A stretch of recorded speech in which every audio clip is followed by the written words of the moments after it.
there's no book. I usually get my book from home. That's super small print.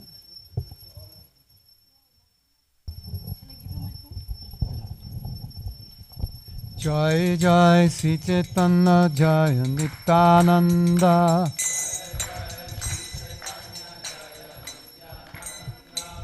Jai Advaita Chandra Jai Gaura Bhakta Vrinda Jai Jai Sri Chaitanya Jai Nityananda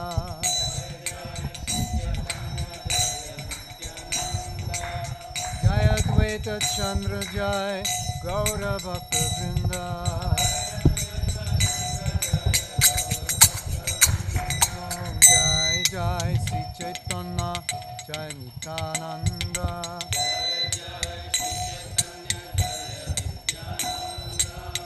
Jai Advaita Chandra Jai Gaura Bhakta Vrinda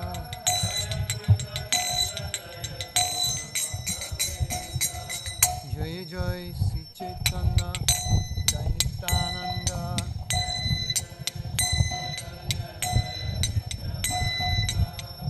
Jai Advaita Chandra Jai Gaura Bhakta Vrinda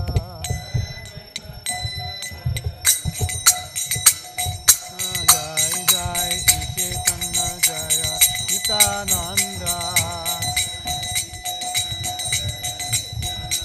Jai Advaita Chandra Jaya Gaura Bhakta Vrinda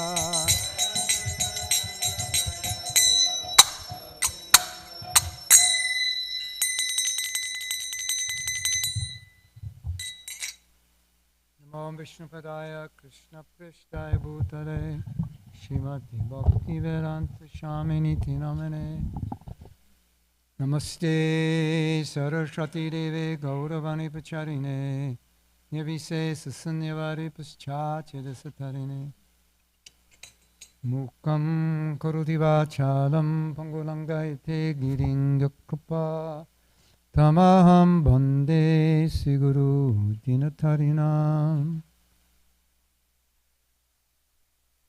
Panchakapatarubhyascha Kapashinubhivacha Patitaram Pavanebhyo Vaishnavebhyo Namo Namaha Sri Krishna Chaitanya Prabhu Nityananda Shadvaita Gadadhar Shri Vashari Gaur Bhakta Vrinda Hare Krishna Krishna Krishna Hare Hare Hare Ram Ram Ram Hare Hare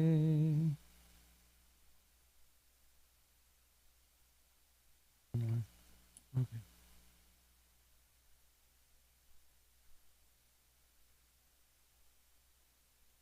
Hare Krishna. This is Chaitanya Charitamrita, Madhya Lila, chapter 9, text 156 to what? 156 to just go, as long as I want. Manir jata vivagena nilapita dibir yutaha rupa bedam avapnoti dhyana bhidat tatach jutaha. This is a verse from the Narada Pancharatra. You could tell it wasn't Bengali, right? Sanskrit. When the jewel known as Vaidurya touches various other materials, it appears to be separated into different colors. And consequently, its forms also appear different. Similarly, according to the meditational ecstasy of the devotee, the Lord, who is known as Achyuta, the infallible one, appears in different forms, although he is essentially one. In other words, it's interesting because Krishna comes in different forms for different reasons, but one of the reasons he comes in different forms is to fulfill the desire of the devotees to worship him in that form, particular way, in whatever your relationship is whatever your rasa is, and Krishna will come and reciprocate. Take on a form just to reciprocate with your desire. Okay, so now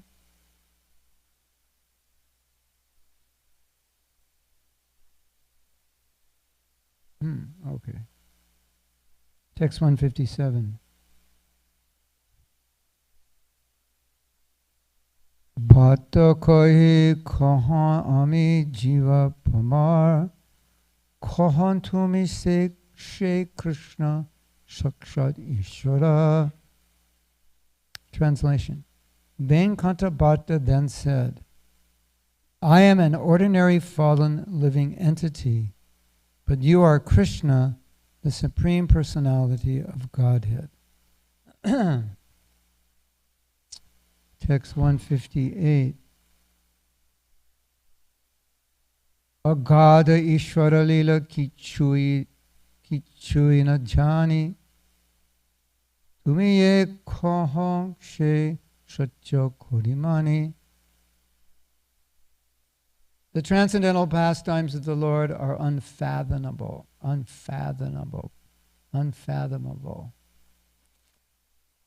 And I do not know anything about them. Whatever you say, I accept as the truth.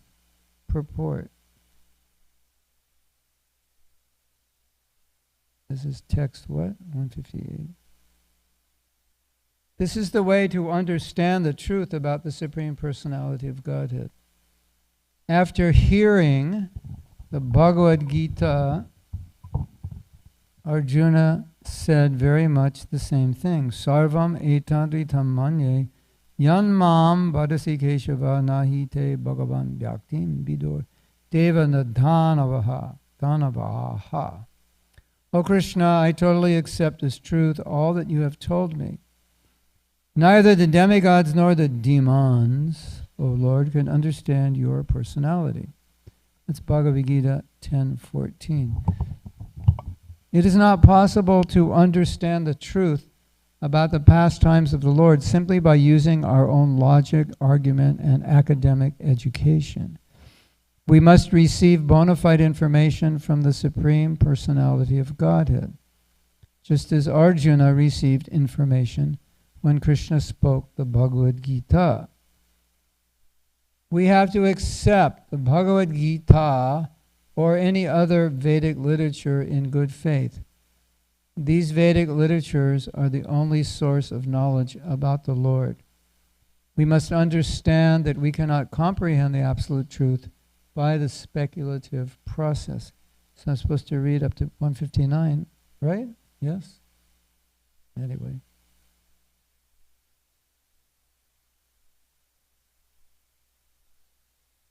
More pona krupa koila Lakshmi Narayan Tanra kripaya paino tomara chorone darshan Doroshon. Where's Anuradha? How do you say that? Dorshan? Dorshun. So the A becomes U. Dorshun. Tanra, how do you say that?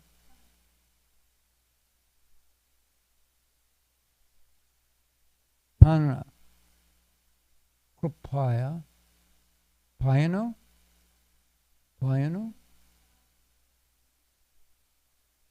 Charana Dorshan.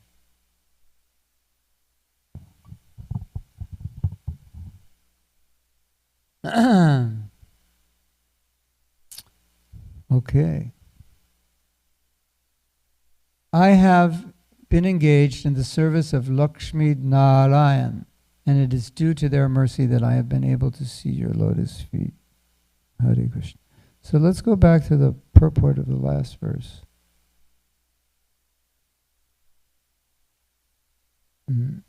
So the verse 158 is saying Krishna's pastimes are unlimited.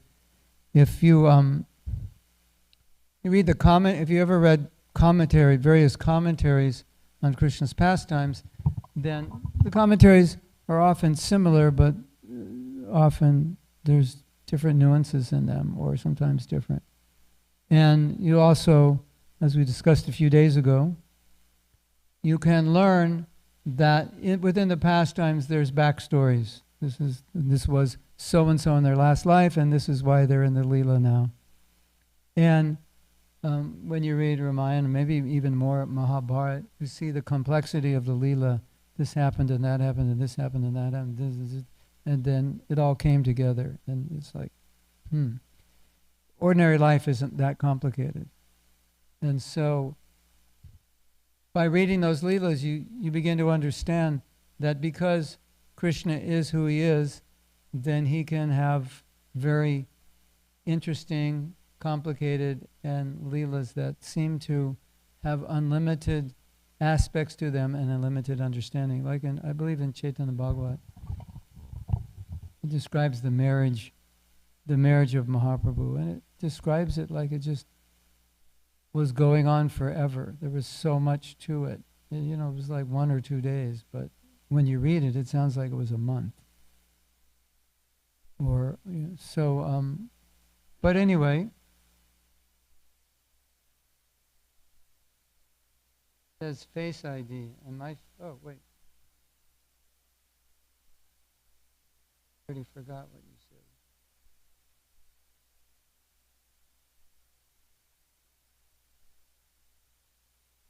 It only gives you 4 numbers. Yeah.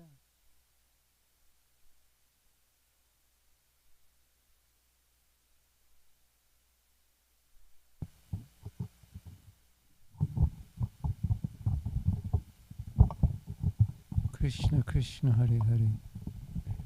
Hare. You need a cheap Chinese wireless mic. They're a lot lighter. This is a really good microphone, and it's heavy. But if you get a cheap Chinese one, they weigh nothing. Or you could get a new mic stand to hold this. What do you think? I know that's a brilliant idea. I'm full of brilliant ideas.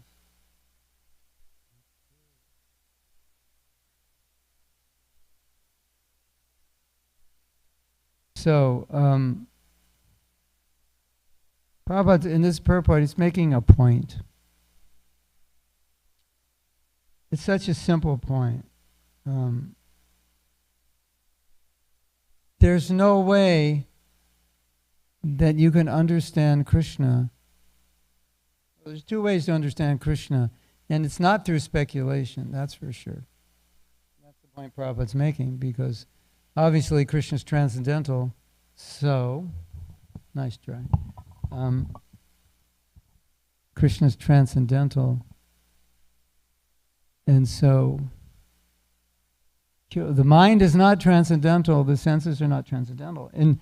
And when they become transcendental, then you could understand Krishna, but they're not going to become transcendental unless you hear from proper authority how to practice bhakti so that your mind and senses become transcendental. And then, everything's clear.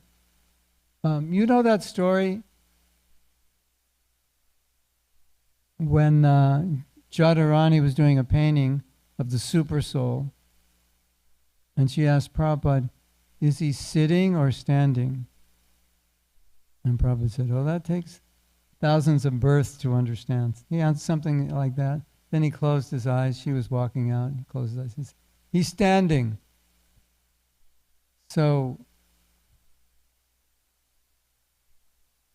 you know how attractive Krishna is, right? You know how attractive the holy name is. You know how attractive the Leelas are. They're so attractive, that if we had attraction, we would be crying all the time. In my japa retreats, I say, you should not chant japa while you drive. And we say, because you can't concentrate. But there's another reason you might go into ecstasy and crash your car.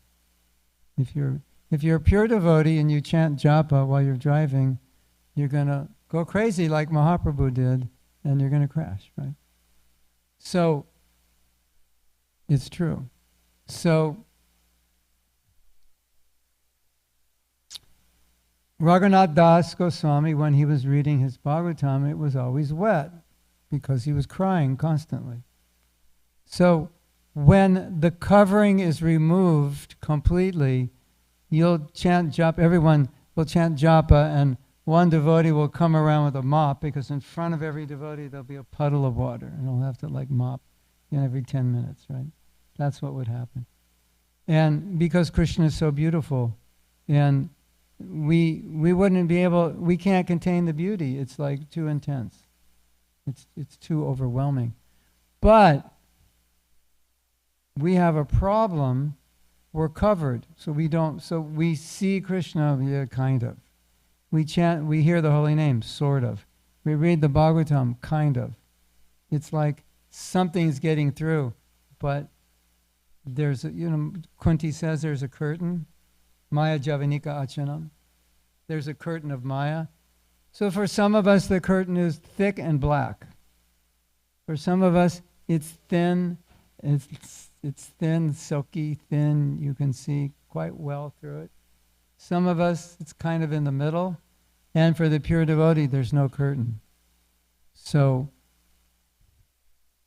when there's no curtain, the experience of Krishna consciousness is full.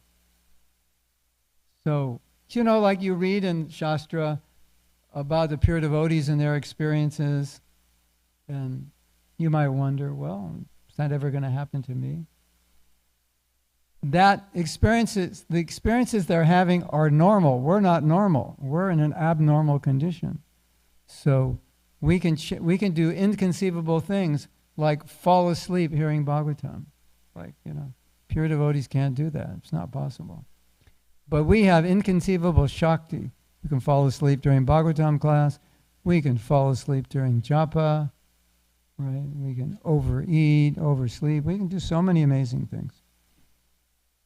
Because of the curtain, because we're not, and then because of that curtain, we become attracted to other things. Other things, that's part of that's part of the situation when the curtain covers us.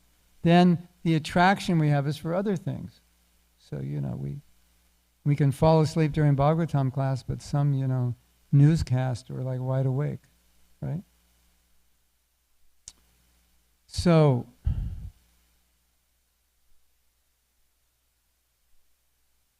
what is causing that curtain? Because we could remove the curtain. Would you like to remove the curtain? Of course. Yeah, of course. What is that curtain? That curtain is the desire to enjoy independently of Krishna. That's all it is. And when that desire is purified, then Krishna can reveal himself in all his attractiveness. And that we were talking last night, and maybe it was last night or yesterday morning. Why it's slow, why Krishna does it slowly. Because we're not ready yet. He's not going to just give you, he's not just going to reveal everything to you, to us, unless we're qualified. And the disqualification is we want to basically imitate, but the imitation comes out in the form of, I want to enjoy, I want to impress people that I'm a good devotee, I want to get honor for myself, I want to get more and more this and that. I'm just trying to enjoy the body and the senses. And we were talking yesterday, and we had a program yesterday, and we were talking about how many devotees have had amazing experiences coming up to death. And a devotee told me that Parikshit, Parikshit, who lived here, she said, a few weeks before he was going to die, he had a dream that the Yamadutas were coming, and Kalachandi picked him up and ran with him away from the Yamadutas. And he joined in San Diego, and the deities there are Giridhari, and Kalachandji brought him to Giridhari. And then she said, are you like, she asked him some question like, you okay? He said, yeah, I'm 100% okay. No, she said, are you ready to go? He said, I'm completely ready.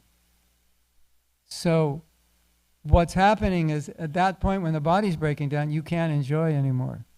It's, you're sitting in a sick body that has no energy, so your mind doesn't think how I'm going to enjoy, because the body is the vehicle with which to enjoy, and you can no longer enjoy the body. And then Krishna reveals himself when we're in that state. And many devotees have expressed in their last weeks or even months, amazing realizations they're having because they lost that desire to enjoy, and the curtain is gone, and it's just Krishna and them, and Krishna becomes beautiful and attractive. And everything about Krishna, his name, his Leela, like everything becomes like, it's like going from black and white to color. You know, it's like going from 1080p to 8K or whatever they're up to now. What are they up to now? 14? What? 8? 8K. No, they have 8K TVs. You guys are out of it. But that's good. It's good to be out of it. Yeah. So we're going from black and white film to 8K digital. It's like that different. And it's like, wow. So that's why devotees at the end of their life, so many of them had amazing realizations. Like just average devotees. This is very common. Average devotees with extraordinary experiences, because at that point, that desire to enjoy was gone. And that's what Krishna's waiting for. And when that desire is gone, then it's like the curtain is completely open, and it's like you see Krishna as he is. Like you see Bhagavatam as it is, you see the holy name as it is. Did you ever wonder how someone could chant 192 rounds a day when you're ready to kill somebody to get to 16, and right, banging your head on the floor, 12. Oh my God, I have 4 more. And it's easy to understand, because if there's no curtain there, then you realize Krishna is in his name. And if we realize Krishna in his name, do you think it would be hard to chant 192? I think it would be hard not to.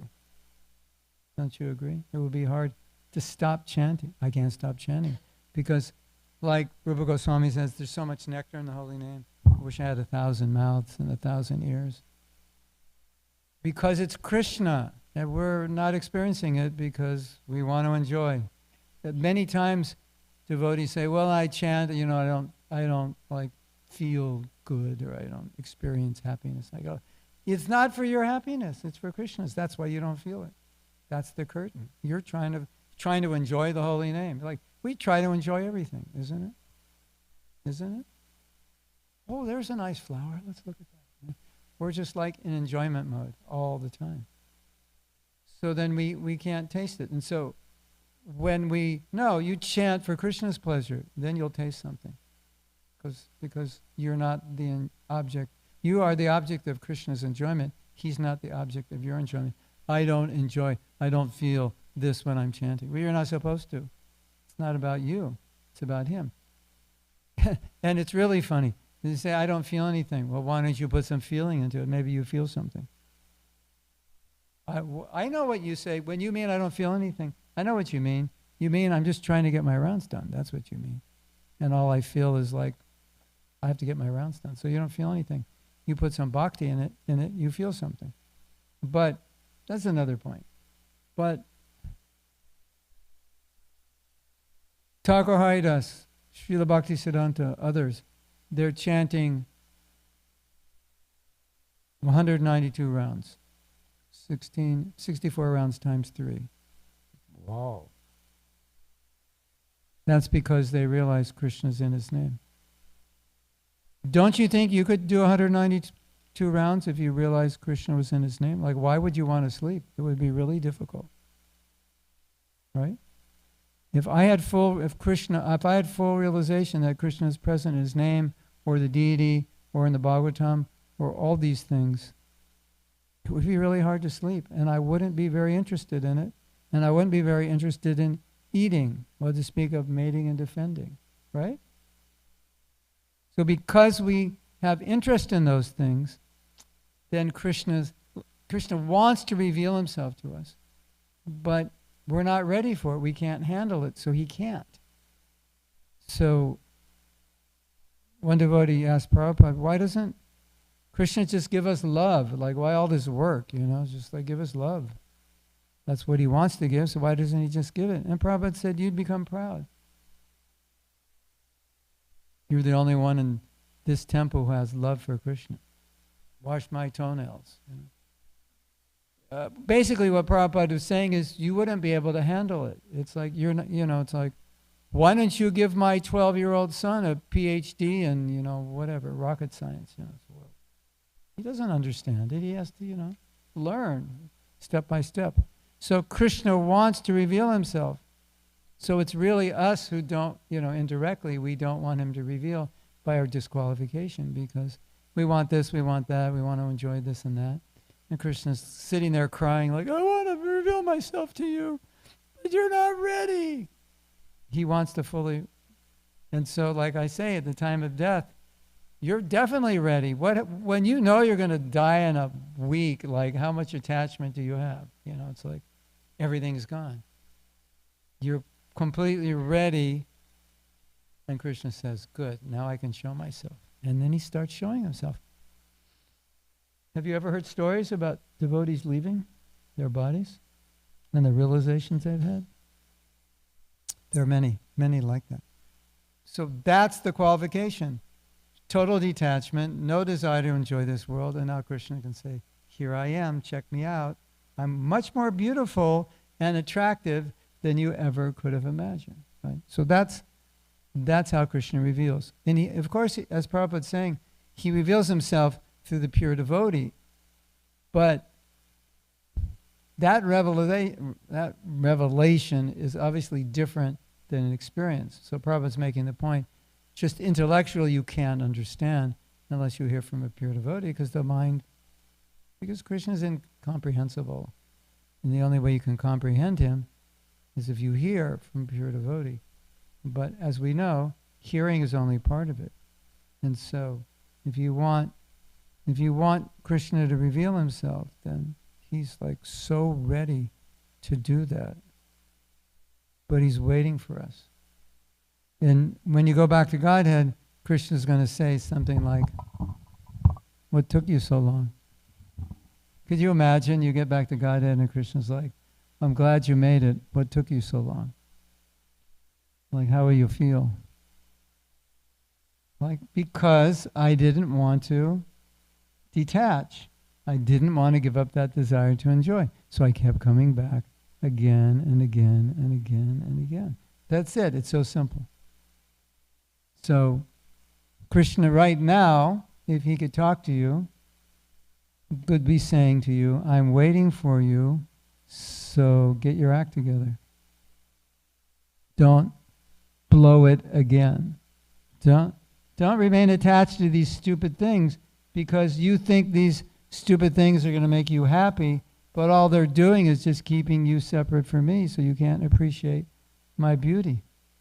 That's all they're doing. In the name of giving us enjoyment, they're disqualifying us from fully appreciating Krishna's beauty. So it's an ultimate paradox. I'm doing this to enjoy, but in the process, I'm not able to fully appreciate Krishna's beauty. Not even able to fully appreciate his Leela. Because how can you understand the Leelas of Radha and Krishna? It's all about a kind of love we have no experience of. And the only way you can understand those Leelas is to have that same love that they have. Or, similar, right? Otherwise, coming from the platform of lust, nobody can understand Radha and Krishna because you'll just think it's like boy and girl. But if you have love, then when you look at their Leela, you can enter into that and experience it. Wow. What do you think of that? Sound good? So the price of being able to understand, properly understand and enter in those Leelas is you have to give up lust. Now who wants to give up lust? Nobody. Lust, anger, greed, envy. Who wants to give up these things? Nobody. And so we hold on to them to one degree or another. And then, did you see the deities are so beautiful? Yeah, I saw them. They're okay. Yeah. Yeah. When Prabhupada would see the deities, he could tell how they were being taken care of. One time he came to Los Angeles and he took darshan of the deities, and then he said, I can see that you're taking nice care of the deities. And you know how he knew? Because he asked Krishna, are they taking care of you? Or something like, seems like they're taking good care of you. He was talking to the deities. And because there was a devotee next to him and he heard Prabhupada's conversation. Are they taking care of you? Are they feeding you nicely? And there was a pause. And after that little few second pause, Prabhupada said, oh, good. They're dressing you well? Pause. Oh, good. So Prabhupada was having a conversation. You know, the story of Sakshi Gopal. And Prabhupada said, when that Brahmin boy asked Sakshi Gopal to be a witness, Sakshi Gopal said, I can't walk, I'm a deity. And he said, if you can talk, you can walk. But they were having a conversation. So there is so much covering us, but that covering is self-inflicted, and it's coming from our own attachments. And as we become detached, Krishna becomes more beautiful. And as we become attached to material things, the material things become more beautiful, and Krishna becomes less beautiful. It's just the way it is, and you can't get around it. So it's like we give up something, but we know we're going to get something special. We're going to get a taste for the holy name. If you get a taste for the holy name, what could be better than that? Can you think of anything better than that? Get a taste for the holy name. You sit down here in the morning in the temple, and for an hour and a half, you're just relishing every syllable. It's complete nectar. That would be nice, right? You get up in the morning, Haribol! You run over the temple. I have to see Kalachandji, so beautiful. I've been separated from him for 8 hours, and now I have to see. That's what it would be like if we weren't attached to anything. That's the payment. And Krishna's waiting. It's like, when can I give this to you? When will you be ready for it? So he wants to give it, and he's just waiting for us to be a little more detached. And you hear about the gopis. The gopis are considered the greatest lovers of Krishna. And why are they the greatest lovers of Krishna? Because they never think about themselves. They only think about his pleasure. That's it. That's the platform we're trying to come to. And when we come to that platform, then we will see Krishna as he is. There will be no curtain. And it's amazing. Hare Krishna. That's all I have to say. Do you have any questions or comments? I'm giving a class this morning at 9:30, so I can't go too late. Yes?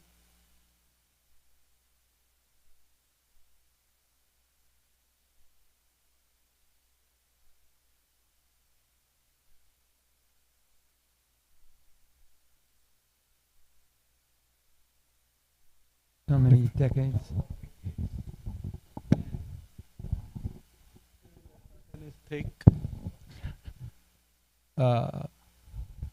And coming to the midlife crisis where slowly you start becoming irrelevant.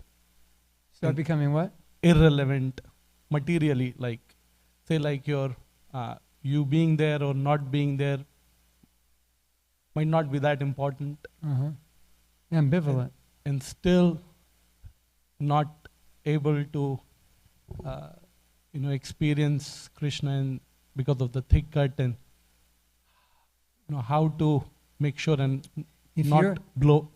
If you're bold enough, you can ask Krishna to remove the curtain, but he might have to do something to your life where you can't really enjoy anymore, so then the curtain can open. So I don't know if you're, or you could do that yourself. You could. I mean, the thing is, it's like we're just doing the same thing we did in the last life, and the last life, and the last life. So at some life we have to stop doing it. So just ask yourself the question, well, which lifetime am I going to stop trying to imitate Krishna. You know, and now that I'm a devotee, this seems like the lifetime to do it. And then the next question is, okay, I can acknowledge that. I should do it in this lifetime. And then the next question is, well, when am I going to do it? When am I just going to stop? You have two problems. One is doing it, and one is not doing it and thinking about doing it. So we have to stop it on both levels. And, you know what it's like when you go to the Dham? Spend a week or two, and you're living in a little room, and, you know, it could be really hot or really cold, or mosquitoes, this and that. But it's really blissful, right? And you get so many realizations, isn't it? Why? Because we're living simply, we're detached, the environment is pure. So I think we should remember that that's what Krishna consciousness can be like all the time. If we live that way, simplify. So, I mean, another aspect of that is you want to give Krishna consciousness to others, then you're always thinking about other people and not yourself, right?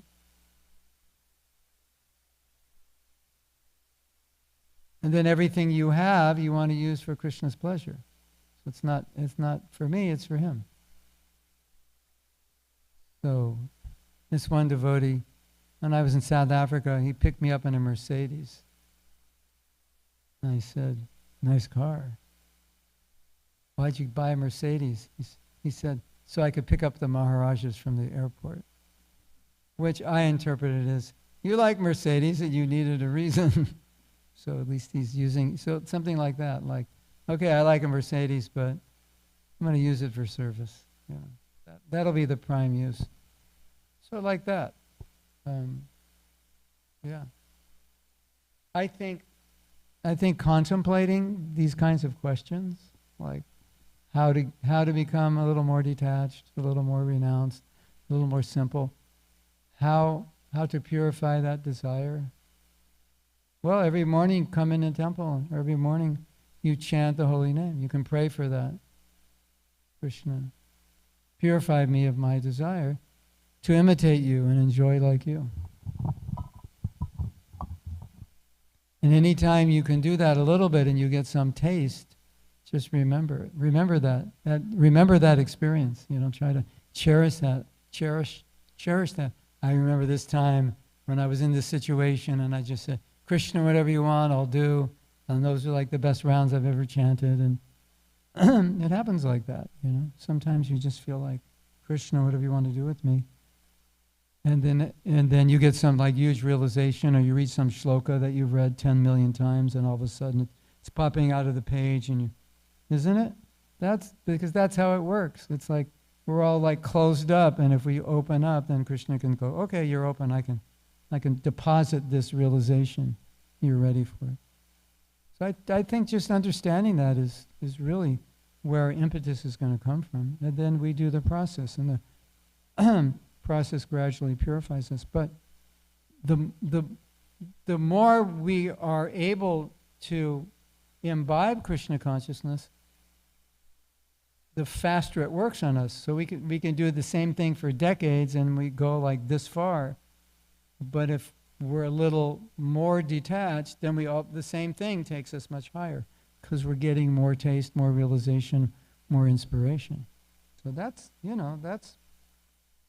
an important realization, isn't it? Like I'm doing the same thing. You know, you ever hear a devotee give class on a verse you read, and the class is like off the charts good, and you're wondering, how did he have all those realizations? Where did they come from? Because I didn't have them. It's because he's more pure, so Krishna gives him more realization. He can handle more realization.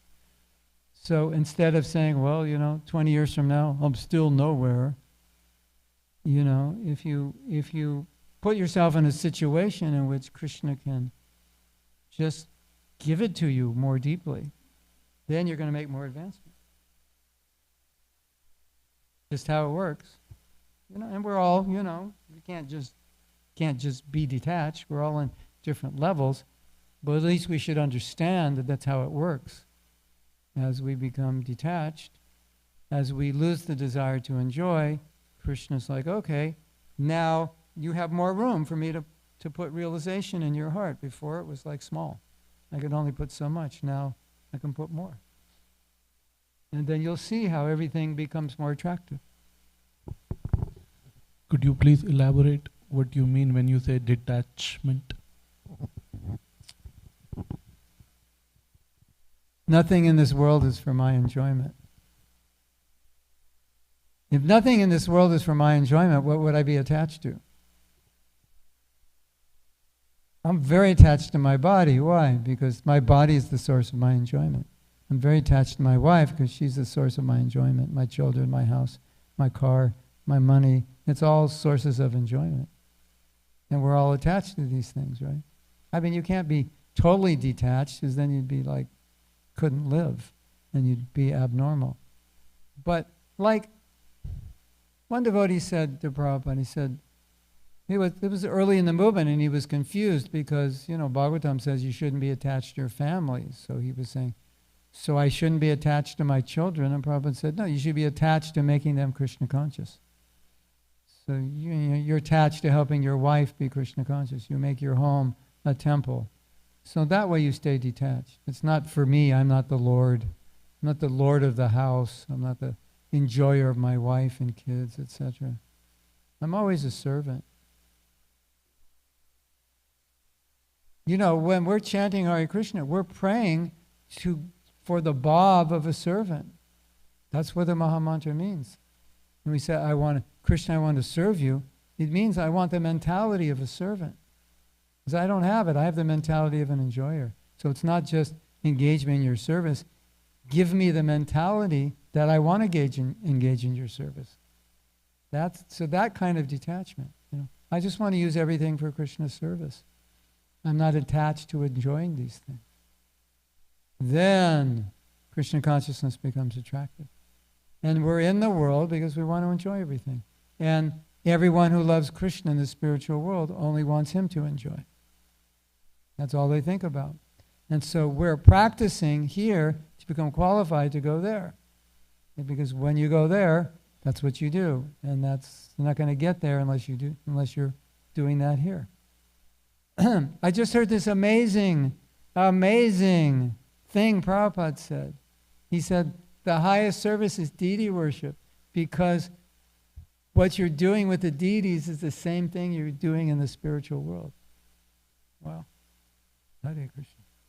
So, you're touching Krishna. It's not like you're thinking, I'm the enjoyer. You're serving Krishna. It's all for his pleasure. So when you're worshiping the deity, it's all for him. Everything, right? You give him, in Bhaktivinoda Thakur, when he was magistrate in Jagannath Puri, they were not doing 54 offerings then. But the king was apparently very licentious and wasting money on his sense gratification. So Bhaktivinoda Thakur said, you have to arrange 54 offerings and you have to pay for it. Because he was wasting his money on sense gratification. So that's the idea of grihastha life and deity worship. You spend your money on your deity. Make your house, knock down a wall, make it bigger. You have bigger programs. That's the thinking. That's the thinking of we're supposed to think that way. How we can utilize, and that's our detachment. Because we're just thinking how Krishna can enjoy, then we're detached. And then you'll see all these devotional, all the connection with Krishna will become more beautiful, more tasty, more attractive. And that's a sign that we're doing well in Krishna consciousness. When it's not tasty, it's not a good sign. It's a sign that we have a black curtain in front of Krishna, or a gray one. Okay, now it's time for a question. What color is your curtain and how thick is it? And maybe you want to go shopping today and find it like a lighter, a very sheer, like a stocking type like curtain. You basically can see through. Yeah. Or maybe we can just remove the curtain. Is that okay? Yeah, Thank you so have a much. question? Okay. I'm not going to say that it's easy, and of course, the stock answer. If we want to give you stock answers, just do devotional service and you'll become detached. But the thing is, it's not necessarily true, because there's the 10th offense, and in the 10th offense it says to maintain material attachments even in spite of understanding so many instructions. And one of the explanations of the Acharya is that the process of bhakti will detach you, but you may not allow it to. You know, it's like you may take my chadar off and I grab it and I pull it back. No, this is my chadar, you can't take it. So Krishna may be pulling something out of your hand and then you grab it out of his hand and say, no, I'm not ready for it. And, you know, maybe you're not ready. Maybe you would go crazy if he took it. But at least a reflection, we have to reflect that maybe through the process of bhakti, we are becoming detached, but we're resisting it and we're holding on to it. It's possible, right? It's interesting. You know, another offense is to think I'm the body after chanting, and I still think, so I'm still, you know, I'm the enjoyer. I still identify with that. A sign of offensive chanting. So you want to look at symptoms, you know. Those symptoms are like your temperature, basically. Yes. In that process of detachment, how do you know when you're where's the line between false renunciation and genuine renunciation? I have a story. This happened last week. I was giving a class in the morning at an odd time, so I couldn't really have breakfast, so I had a little nut bar, you know, like this big, dates and almonds. And sometimes I do that, then after the class I'll have breakfast, and I thought, I'm not really that hungry, I won't have breakfast. I won't have anything else. Then it came time for lunch, and my wife made some noodles and, what's that? Ida? Yeah. And I thought, well, I didn't eat much for breakfast, so I'll stay in that mood and I won't eat much for lunch. So I made a bowl, maybe like 2/3 of what I normally eat, maybe half what I normally eat, and I ate the bowl, and it's like, okay, let me just eat this bowl. And then about a minute later, I went back in the kitchen. I'm still hungry. So I ate some pistachios, and then I went away, and then I came back a minute later, and I ate some pumpkin seeds, and then I went away, came back, and I think she had made some amazing muffins. Then I ate one or a half, and then went away, and then I came back, and I ate one more thing. So how do you know when you've eaten enough? You know. And how do you know when you haven't eaten enough? You know. Because I couldn't go out and do my service because I was still hungry. So I kept coming back. That wasn't enough. It wasn't enough. At a certain point, it's like, okay, that's enough. So how do I know? You know, we're all different, and we all have different needs. And so just as you know when you're eating, if you're full, you should know. Yeah, you asked the question, I didn't.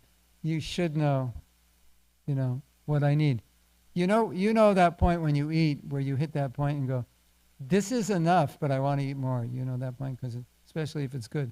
If prasadam isn't good, it's easy to stop, right? I've had enough, and you stop. But if it's really good, I've had enough, but I can't stop. But we all know that point, right? This is enough. So I think in life we can also gauge, what do I need to live peacefully, to fulfill my needs, and so forth, in a way that's not going to be an impediment to my bhakti, and what's too much. I think we know, more or less. Don't we? If we don't, we should be conscious of it. Yes.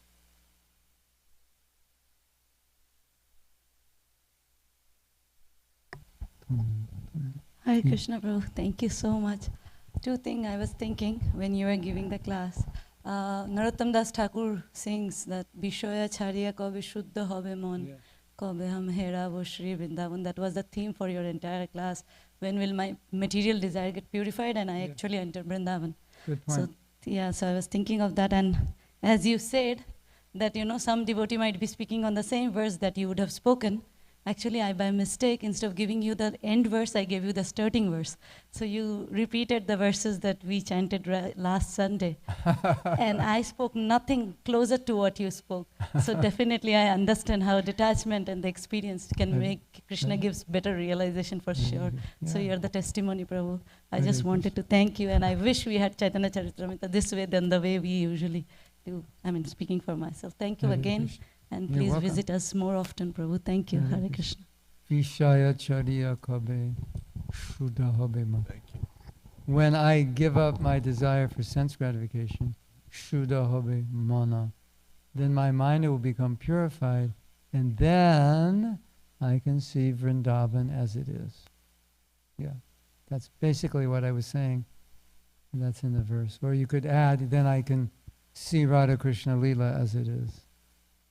I can taste the holy name as it is. I can taste the Bhagavatam as it is. You can just add, yeah. Thank you, Prabhu. You're speaking of raising the curtain, and I remember the pastime of Lord Brahma stealing the cowherd boys, and then when he comes back, he's in contrition and he's crying. And at sometime during that pastime, Krishna lifts the veil, right, for him. Yeah. And he sees that all the living entities, they're not just walking around they're all dancing. Everything's dancing. So like even the cells in our body, they would say, well, they're like, there's electrons and protons, right, going around the atoms. They say they're what do they call it? They're orbiting. They're dancing around. And so I wanted to mention that in terms of like, how do we make ourselves dance more? That seemed to be something that Lord Chaitanya did a lot and he wanted us to do. And so, not just in the way we come to the temple and dance, but how do we make ourselves dance all the time if we're feeling it?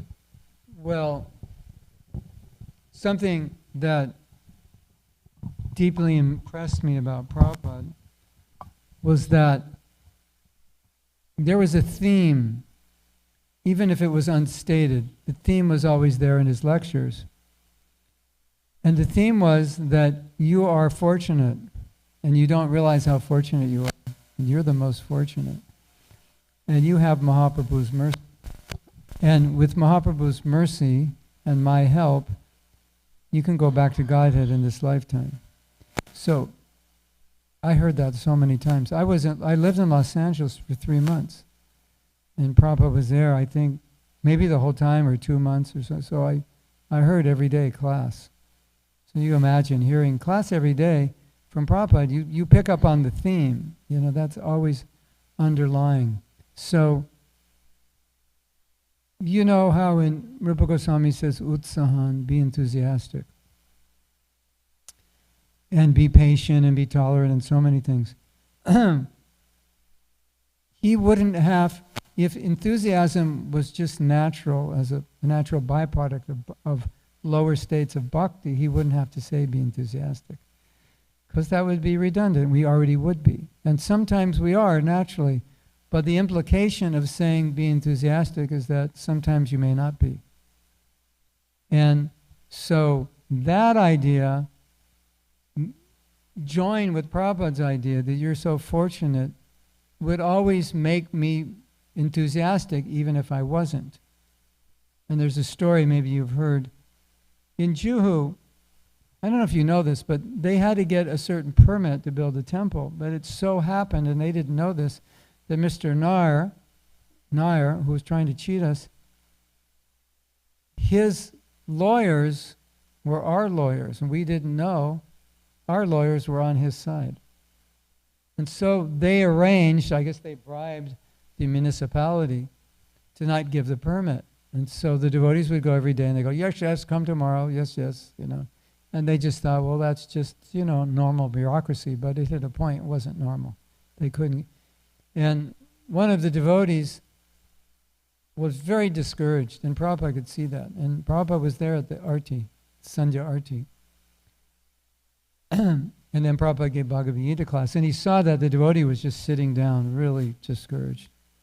He wasn't standing, and he definitely wasn't dancing. He was just sitting.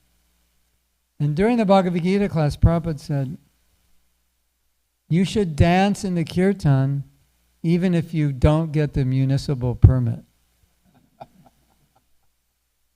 So I never forgot that, because it's like dance even if you don't feel like it. I think Prabhupada said this, because if you do it, you will feel like it. There's that idea. So be enthusiastic even if you're not, and you will feel enthusiastic. And of course, Maya's position is to curb your enthusiasm. That's what she does, because without inspiration, you can't do anything. All your energy is coming from inspiration. So I've always looked for services that inspire me. And if I'm inspired, and all of us, we know all our energy comes from inspiration. And you know, I have a funny story. There was a certain point in my life, we were doing Sankirtan, but it wasn't like, I like to go to colleges and preach to students, but this was like kind of just more collecting money. We weren't really doing books, we were just collecting money, selling, give them a flower, ask for a donation.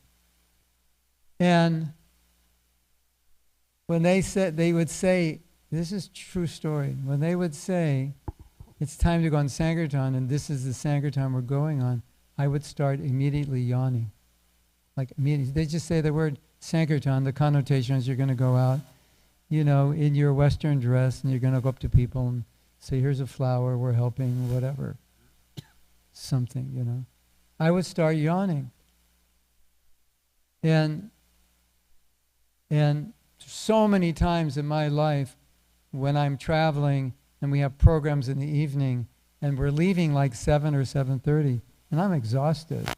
And I always tell them, I said, if I were this tired and I was at home, I'd just, you know, be getting ready for bed, you know, and probably go to sleep, you know, by 8:30. And the programs always we end up getting back like 11 o'clock at night. And I love to teach Krishna consciousness. And when I get back at 11 o'clock at night, I'm like this, I can't go to sleep.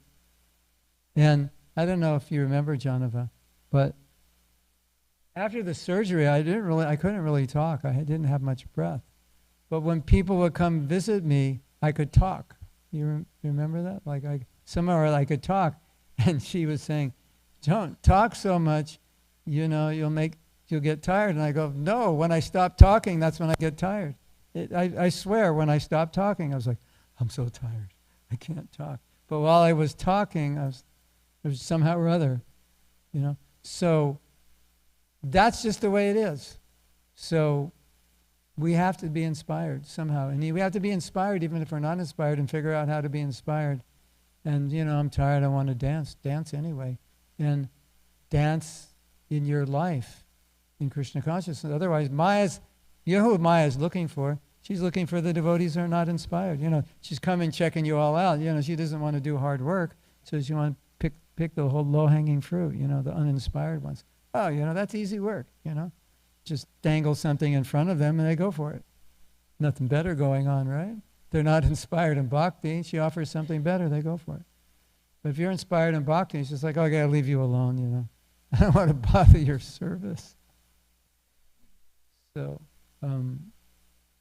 at least that's how it's been for me. And, you know, people say, well, how is it that you can remain enthusiastic year after year after year? It's those lectures. Like he's rolling out the red carpet for you. This is like, in this lifetime you could do it. It's like, to me, it's like not enthusiastic. It doesn't make sense. You know?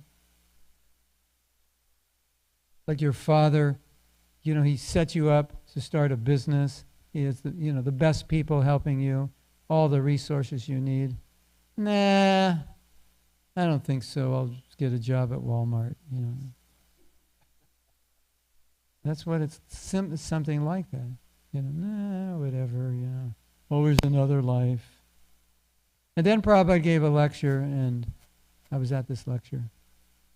And he said, There's no guarantee you'll be a devotee in your next life. Don't think like that, because you might be born in a very wealthy family and you'll just get diverted. You know, it's like, I grew up in LA.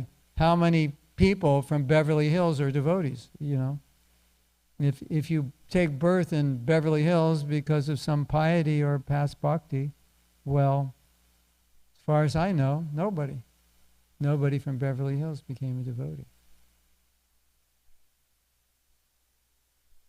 So there's no guarantee. That was pretty scary when he said that, because we all make an assumption. Well, I'll be a devotee in my next life. Maybe, maybe not. Maybe you'll be in an ideal situation, you won't take advantage. Or maybe you will be born in a devotee family, but you won't take advantage of it. There's no guarantee. So all those things together, I thought, better be enthusiastic in this life, because I know Maya's, you know, she's pretty enthusiastic to keep me here. And Prabhupada really wants me to go back to Godhead, and he's done so much for me to go back to Godhead. So it's like, if I don't go back to Godhead in this life, then it's kind of like,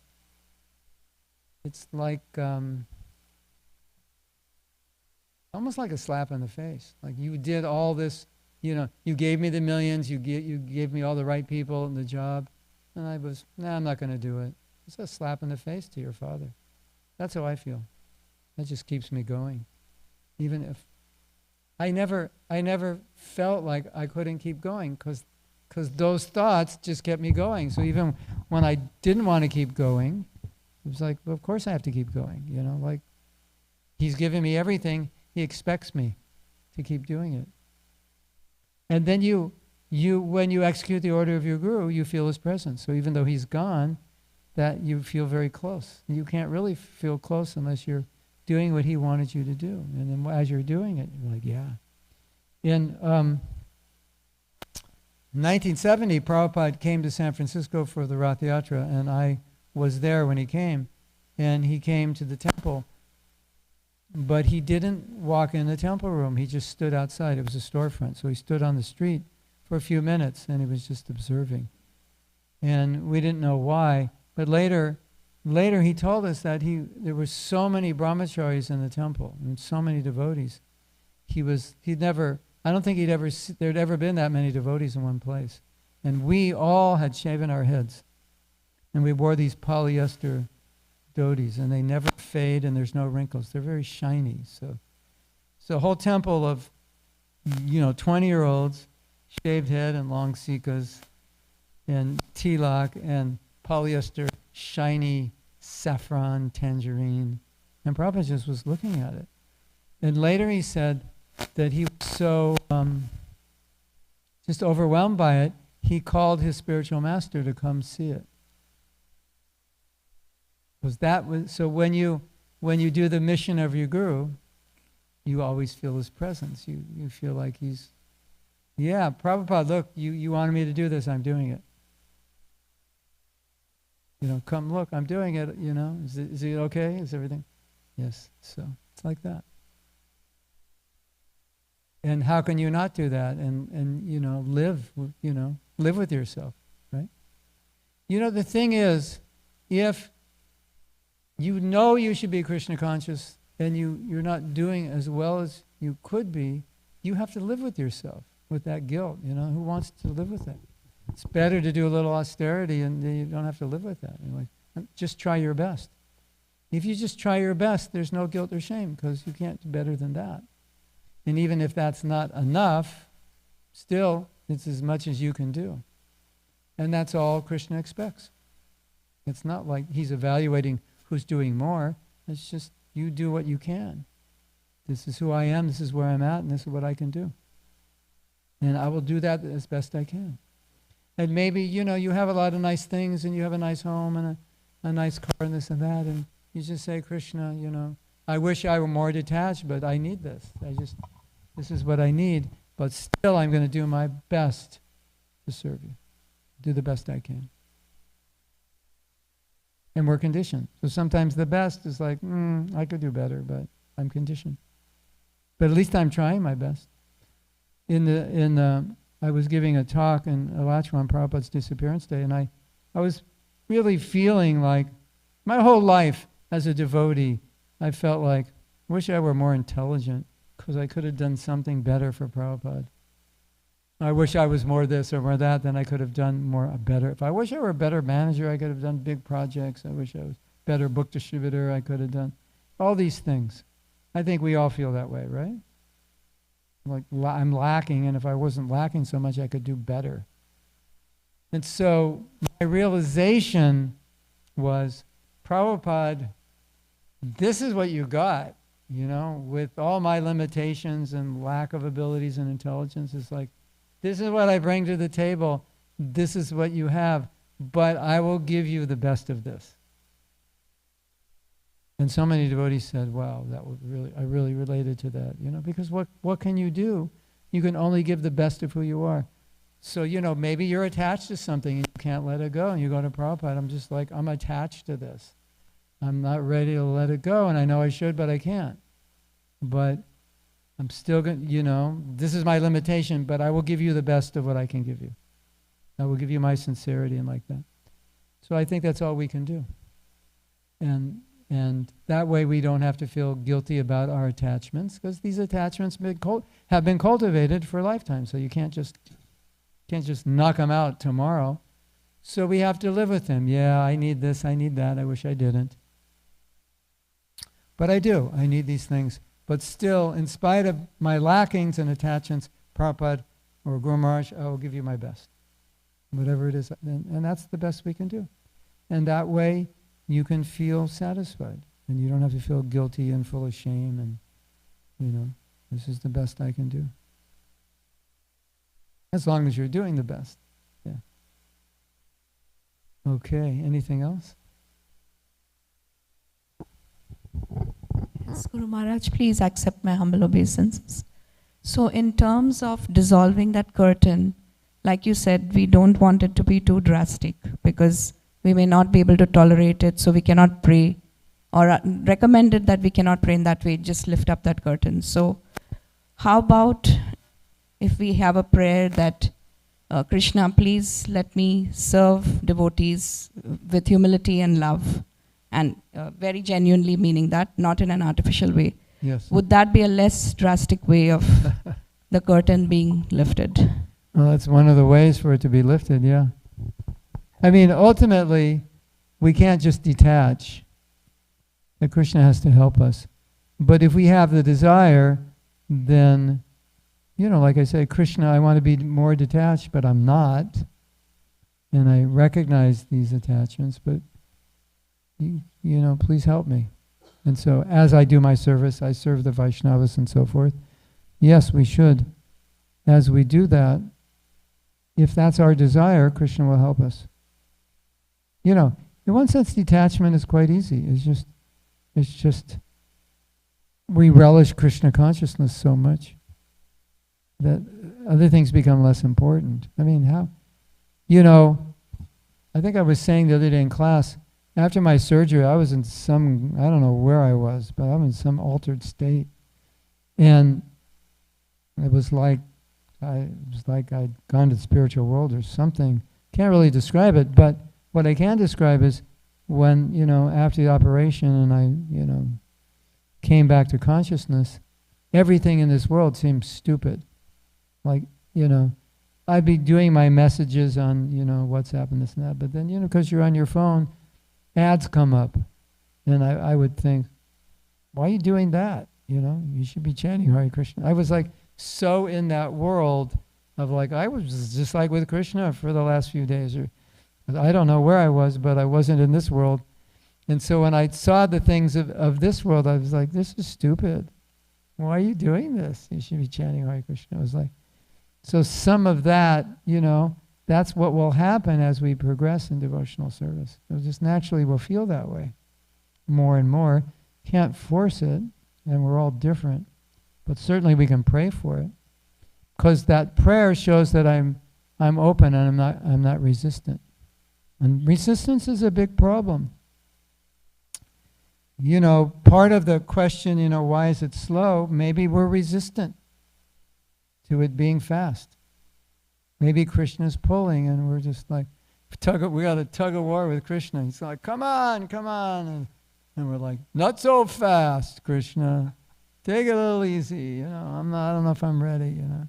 I like, but I'm pulling you out of the well. Well, I got used to it down here, you know. I like it dark and wet, you know. I'm not ready for light and sun. It's like that, you know. So through the study of Prabhupada's books, you know, our intelligence becomes purified. And so we become less resistant. Yeah, I should probably not resist, right? And then not only do we become less resistant, but eventually we say, Krishna, pull the rope and pull it faster, I'm ready. And then if that's where you're at, then it's very fast. The same, everything you're doing is just going to move you faster because there's no weights. You know, there's no resistance. It's oiled and it's like the pulley is working really well and Krishna's pulling it and you're just gliding right up, you know. Can I interject? I heard it's so bad that we have to ask Krishna to make us put our hand on the rope. Yeah, exactly. Or Krishna, I'm praying and I don't take my hand off the rope. Yeah. I've given that example. Sometimes it's like that, you know. You're in the well, and because the Prabhupada gave this example, you're in the well and then the guru throws the rope and you're down there and he says, grab onto the rope. Do I have to? I thought, you're my guru. I thought you're going to do everything. Right? You ever felt like that? I will do everything. Just grab onto the rope. I'll pull it up. Oh, grab on the rope. That's so hard. And once I grab, I have to hold on to it. And that's so hard. Yeah, but I will pull you up. You can't get out of here. There's no way you can get out of here unless you hold on the rope. So that much you have to do. But sometimes I think we don't want to hold on to the rope. Might be easier to stay in the well. You know. You want to hear a funny story about two frogs in the well? This is so funny. It doesn't relate to anything I don't think we talked about, but since we're in the well now. So there's two frogs and they fall in the well. And the frogs up on above the well who didn't fall in are yelling down to them, you know, there's no way you're going to get out of the well now. You just like you fell to the bottom. It's impossible. So why don't you just relax and, you know, in a few days you'll die because you're just going to, you know, drown in this well water and you can't get out. And one of them starts jumping out. He's trying to jump out. And the other frogs are saying, just relax, stop jumping. And every time they say stop jumping, he jumps harder and harder and harder. And by some miracle, he jumps up and a gust of wind comes and he shoots him out of the well. And all the frogs are like, wow, that's amazing. But we have a question. How come every time we said don't jump, you jumped harder? He said, oh, I'm hard of hearing. I thought you were saying jump, jump, jump. Hare Krishna. Well, you know, we need encouragement. Anything else?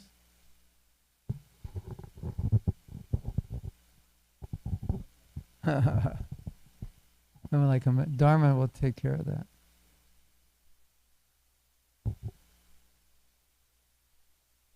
Thank you very much.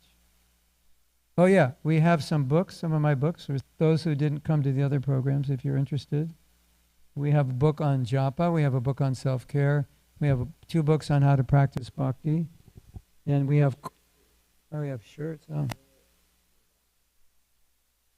Shirts with sayings on them, and we have cards with the japa affirmations, and we have posters. We have poster.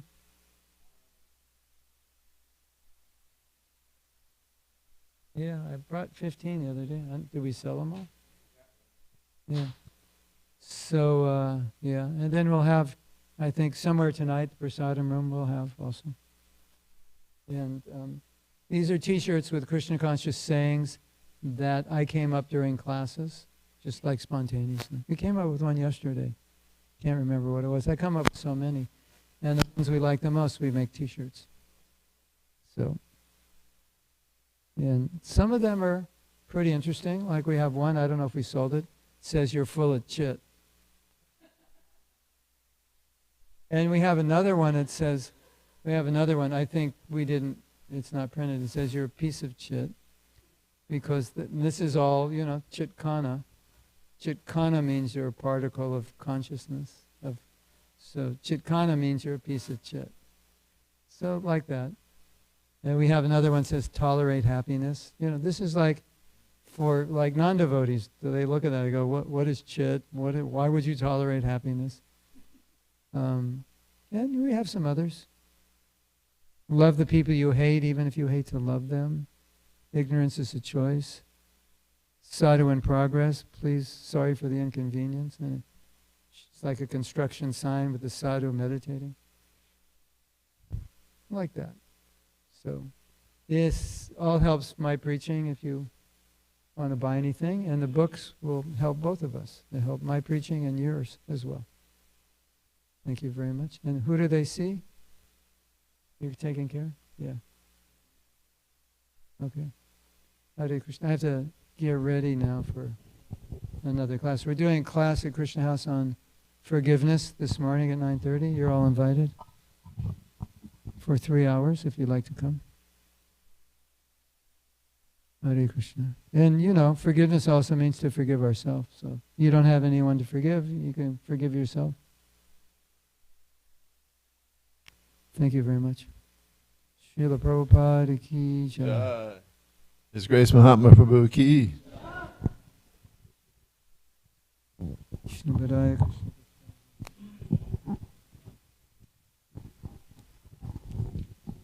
Hare.